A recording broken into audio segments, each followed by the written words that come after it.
তা পেত দিনের পর দিন, মানে এটা কি কোথাও মাদ্রাসায় পড়াচ্ছে সেই শিক্ষক গ্রেপ্তার হয়েছেন? বাংলাদেশের স্লিপার সেল এইভাবেই এ রাজ্যে ছড়াচ্ছে। আমরা ততদিন ধরে এটাই বলে আসছি, আজকে প্রমাণ হয়ে গেল তো যে মমতা বন্দ্যোপাধ্যায় এটাই করেছেন, বাংলাদেশি নাগরিকদেরকে নিয়ে এসে এখানে এখনও চলছে, এখনও সমান তালে এই বিষয়গুলো চলছে এবং আগামী দিনে চরম বিপদের সামনে পশ্চিমবঙ্গ পড়তে চলেছে যদি মানুষ সাবধান না হয়। হাতে সময় খুব কম, মানুষকে সাবধান হতে হবে। যেদিকে যাচ্ছে সেই জন্য মানুষকে সেই ভোট বাক্সে মানুষের সেই আক্রোশটাকে আনতে হবে, তবে পশ্চিমবঙ্গ বাঁচবে, নচেত আগামী দিনে পশ্চিমবঙ্গ বাঁচবে না। এইভাবে প্রচুর স্লিপার সেল বাংলাদেশি নাগরিক দিনের পর দিন মুর্শিদাবাদ, উত্তর চব্বিশ পরগনা, দক্ষিণ চব্বিশ পরগনা সীমান্ত পেরিয়ে এসে পশ্চিমবঙ্গের ডেমোগ্রাফিকে চেঞ্জ করেছে। সিপিএম আমলে হতো, এখনও হচ্ছে। অভ্যন্তরীণ রাজনীতি মূলত দায়ী এই পরিস্থিতি তৈরির জন্য। অবশ্যই, এবং তৃণমূল কংগ্রেসকে এই যারা শক্তি আছে, এই ধরনের শক্তি, ভারত বিরোধী শক্তি, তারা তৃণমূল কংগ্রেসকেও ব্যবহার করছে। তৃণমূল কংগ্রেস আর বিজেপির পার্থক্য হচ্ছে তৃণমূল কংগ্রেস ভোটের স্বার্থে ব্যবহার হচ্ছে, বিজেপি ব্যবহৃত হয় না, কারণ দেশ আগে, কান্ট্রি ফার্স্ট, তারপরে পার্টি। তৃণমূলের ক্ষমতা ফার্স্ট। রাষ্ট্রপুঞ্জে নিরাপত্তা পরিষদের সদস্যদের কাছে ভারতের সংসদীয় দল যাবে, নেতৃত্ব দেবেন শশী থারুর, আর সেখানে তৃণমূলের কোনো প্রতিনিধি নেই, মানে কারণ তো দেখুন, তৃণমূলের প্রতিনিধি নিয়ে যাওয়ার কনফিডেন্স মাননীয় প্রধানমন্ত্রী পাননি।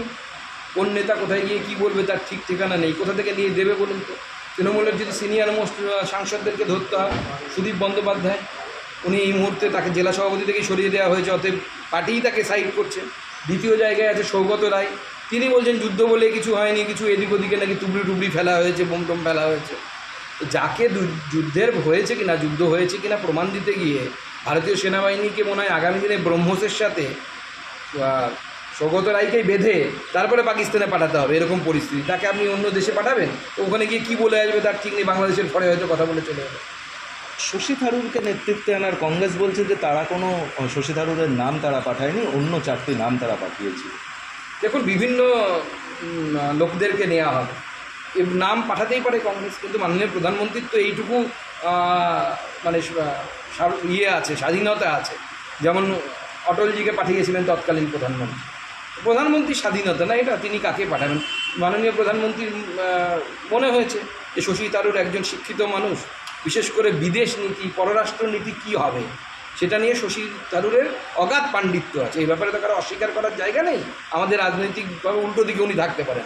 আমি ওনার সাথে কমিটিতে ছিলাম একসাথে, আমরা দেখেছি, শিখেছি ওনার কাছ থেকে। তো স্বাভাবিকভাবে সেরকম একজন পণ্ডিত ব্যক্তিকে বেছেছেন মাননীয় প্রধানমন্ত্রী, যোগ্য ব্যক্তিকে, যিনি এক্সটার্নাল অ্যাফেয়ার্স বোঝেন। অন্য কাউকে পাঠাতেই পারা যেত, কিন্তু তিনি কি এক্সটার্নাল অ্যাফেয়ার্সটা বোঝেন কি অতটা ভালো, সেই প্রশ্নটা উঠে যায়। কারণ এখানে দেশের স্বার্থে জড়িত, সেজন্য সবথেকে যোগ্য ব্যক্তিকেই বাঁচা উচিত এবং আমার মনে হয় মাননীয় প্রধানমন্ত্রী সেটাই করছেন। আর বিকাশ